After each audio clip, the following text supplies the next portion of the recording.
Lukšių Vinco Grybo vidurinėje mokykloje balandžio 8-10 dienomis vyko 20-oji Lietuvos informatikos olimpiada.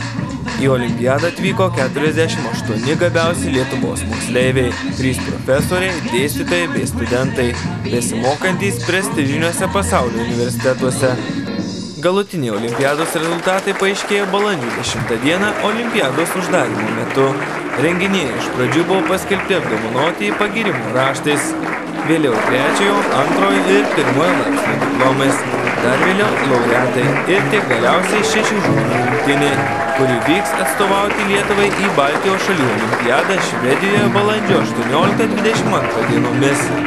Šita komanda yra tokia energinga ir daug ką žalinti iš tikrųjų, nes kadangi ir ne tik tai mano sūnus, bet ir kiti dalyviai yra jau anksčiau buvę prizininkais, reiškia, jie yra stabilus ir kylantis, tai galim tikėtis iš tikrai puikių rezultatų. Olimpiados atidarymo metu svečius linksmino lukšiečių moksleivių dainos, šokiai. Olimpiados dalyviams buvo įteikti oro balionai, ant kurių jiems buvo liepta atsisėsti. Pasak renginio vedėjo, geriausiai olimpiados seksis tam, kurio balionas sprogs garsiausiai. Man šita olimpiada liktai šiek tiek skiriasi. Ypač valgykla šita buvo žymiai geresnė negu anksčiau poros metų. Gyvenom pakankamai toli nuo tos vietos, kur sprendėm, dėl to negalėdavom vakarais parbėgti čia ir kodinti dar labiau, tada galėjom normaliai pasilsėti, ne tai kaip įprasta. Šiaip labai smagu. Tikrai jėga, kad mes tokio vieto, tokiam gražiam miestelį, tokia olimpiada. Jėga. Olimpiados dalyviai uždavinius sprendė 2 dienas. Pirmą dieną buvo galima surinkti 200 taškų, o antrą 300. Pirmąją dieną ne vienas dalyvis neperžengė 150 taškų ribos. Uždavinių sprendimas kupinas nesusipratimų. Lukšių Vinco Grybo vidurinės mokyklos mokinys Adas Brukšaitis pirmąją dieną surinko 70 taškų. Tačiau įdomiausia yra tai, kad jis išsprendė sunkesnį uždavinį ir prarado apie 100 taškų neįsprendęs lengviausio. Mano manymu, užduotys pernai buvo šiek tiek sunkesnės, bet kokiu atveju, kadangi mūsų daugiausiai rezultatai konkuruoja tarpusavy, tai tiesiog tas didelių skirtumų nepadaro.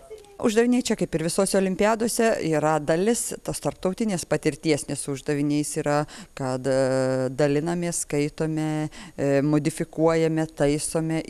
Prisideda tie patys olimpiadininkai, buvę olimpiadininkai, kurie labai geri studentai, kurie studijuoja ir vienokias kitokias idėjas. Tai tie uždaviniai va taip ir gimsta. Pelnęs 3. laipsnio diplomą Lukšių Vinco Grybo vidurinės mokyklos mokinys Adas Brukšaitis jau 2. kartą išrinktas atstovauti Lietuvai Baltijos šalių olimpiadoje, kurioje dalyvauja moksleiviai iš Vokietijos, Latvijos, Estijos, Švedijos, Suomijos, Norvegijos, Danijos, Lietuvos, Šveicarijos, Lenkijos. Pernai jis iš šios olimpiados parsivežė bronzos medalį. Profesorė Valentina Dagienė kalbėjo, kad Baltijos šalių olimpiada yra netgi sudėtingesnė už pasaulinę, kadangi tarpusavėje konkuruoja labai stiprios šalys.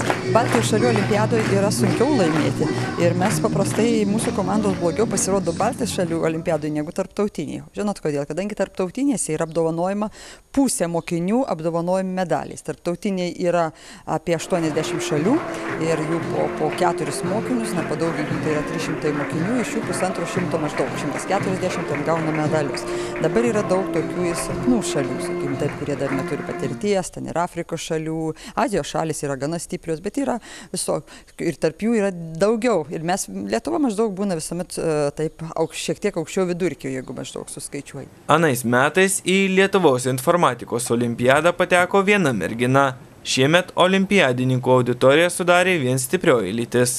Na, čia yra tokia truputėlį ir pasaulinė problema, mes jau diskutuojam pasaulyje, kad kaip sužadinti, prikviesti merginų, nes ne tai sakysi, kad merginų informatikoje merginų yra gana daug, bet čia yra tam tikros tokios sportinės varžybos ir ypač susijusios su technika, kad jų yra, na tikrai, bent mūsų šalyje nėra daug, yra viena kita šalis, kur daugiau, tarptautinės olimpiados irgi nedaug būna merginų, bet būna. Olimpiados dalyviai teigia, kad daugiausiai laiko programavimo lieka lieka savaitgaliais. Laiko papildomoms pramogoms mažai. Paklausti, kas skatina tiek jėgų atiduoti mokslui, jie neturėjo ką atsakyti. Matyt, šis klausimas jauniesiems informatikams pasirodė keistas. Tai galima suprasti pažiūrėjus į jų gyvas azarto degančias akis.